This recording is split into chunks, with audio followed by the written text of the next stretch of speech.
morning. It's Monday, May 25th, Memorial Day. Would everyone please rise and join retired Staff Sergeant Leo Marshall, Marine, as he leads us in the Pledge of Allegiance. I pledge allegiance to the flag of the United States of America and to the republic for which it stands, one nation, indivisible, with liberty and justice for all. Welcome back. There are no birthdays today, but we do have a word of the day, and that word is patriotic. Patriotic is showing support of or pride in one's country, and today is a very patriotic day, Memorial Day. It's about honoring those who have died while serving in the military. The music that you heard at the beginning of the video is called Reveille. It's a well-known bugle call. Bugle calls are short melodies played on a bugle, which is a trumpet without valves, like this.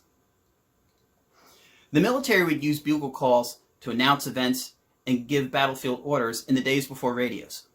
Each short melody had a different meaning, and Reveille was the signal for the troops to wake up in the morning.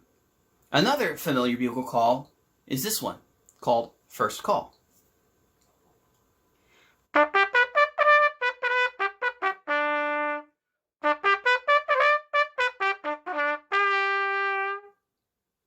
It was a signal for troops to assemble or come together. You might have heard it used in cartoons or TV shows, especially before some kind of competition.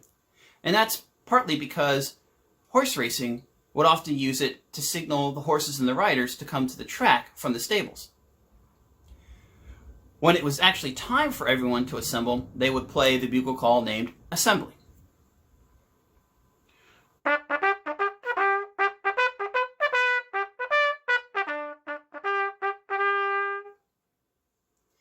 Probably most people's favorite bugle call is Mess.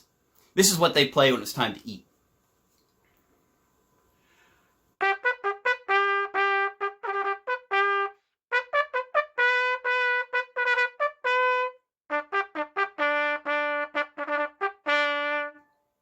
Now, you may have heard this used at sporting events to get the crowd excited.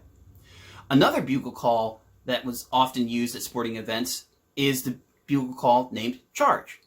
And they would use this in battle to signal the troops to advance at a rapid rate.